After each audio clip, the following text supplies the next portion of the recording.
그런데요, 이때 주의하셔야 될 게 있는데 그 합의 제한이 나중에 이혼 소송에서 상대방의 무기로 사용될 수 있다는 점입니다.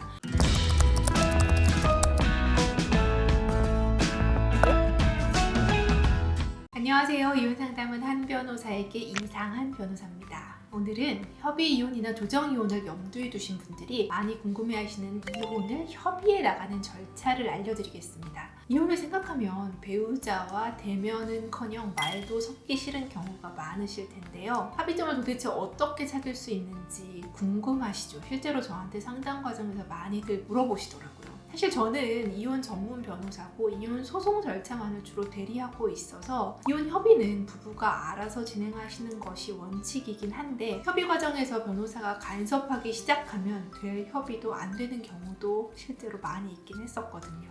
항상 말씀드리는 것처럼 저는 이혼을 소송보다는 조정이나 협의로 원만하게 해결하시기를 바라는 마음이 큽니다. 그래서 그간 협의가 잘 진행됐던 여러 사례들을 토대로 이혼의 합의점을 어떻게 찾을 수 있는지 구체적으로 한번 알려드려 볼까 합니다.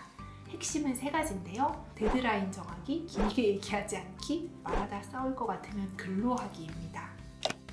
첫 번째, 데드라인을 정해보십시오. 기약 없이 협의가 될 것을 기다리는 것은 사실 아무 의미가 없습니다. 언제까지 협의가 되지 않을 경우에 이혼 소송을 진행하겠다는 마음으로 예를 들면 이달 말까지 이혼에 관한 의사와 재산 분할에 관한 의견을 달라고 말미를 정해서 상대방에게 제안을 합니다. 그때까지 상대방 측에 회신이 없으면 상대방은 나랑 원만한 합의 의사가 없다고 받아들이시고 다음 절차를 고민해 보셔야 하는 거죠. 1년 전에 저랑 이혼 상담을 하면서 변호사님 합의해보고 올게요 라고 하셨는데 1년 후에 다시 오셔서 배우자가 그때 이후에 계속 답이 없더라고 하시는 분들이 있습니다. 1년 동안 아무것도 달라진 것은 없이 세월만 계속 흐른 거죠. 물론 그 기다림의 시간이 득이 되는 경우도 있지만 대부분은 고통의 시간만 길어질 뿐입니다.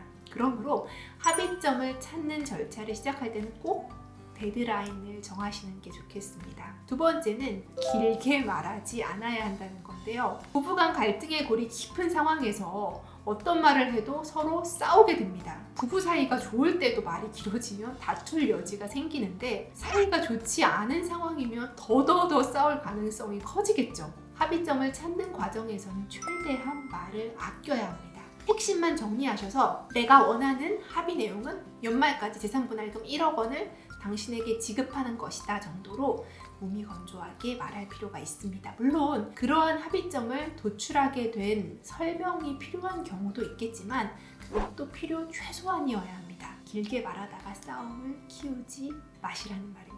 3번째로는 말로 하다가 싸울 것 같으면 차라리 글이 낫다는 겁니다. 아무래도 이 목소리는 감정이 들어가다 보니까 육성으로 대화하다가 싸우는 분들이 정말 많습니다. 합의 내용을 글로 써보면 나의 생각도 정리가 되고 편지, 이메일, 문자, 카톡 같은 걸로 협의를 해도 괜찮습니다. 그런데요, 이때 주의하셔야 될 게 있는데 그 합의 제한이 나중에 이혼 소송에서 상대방의 무기로 사용될 수 있다는 점입니다. 합의가 되지 않아서 소송을 진행하게 됐을 때 상대방은 이렇게 주장할 수 있죠. 지난번에 합의할 때는 1억 준다고 하더니 왜 이 소송장, 조정장에서는 7천만 원밖에 못 준다고 하냐. 지난번 합의 과정에서 제안했던 것이 하한선이 돼야 된다라고 하는 거죠. 그렇기 때문에요, 글로 상대방에게 합의 제안을 하실 때는 이게 나중에 증거로 사용될 수 있다는 점을 염두에 두시고 신중하실 필요가 있습니다. 제가 3가지로 요약해서 말씀드린 대로 해보시고요. 어려운 점이나 구체적인 상황에서의 팁이 필요하시면 언제든지 상담 요청해 주시기 바랍니다. 끝까지 시청해 주셔서 감사합니다.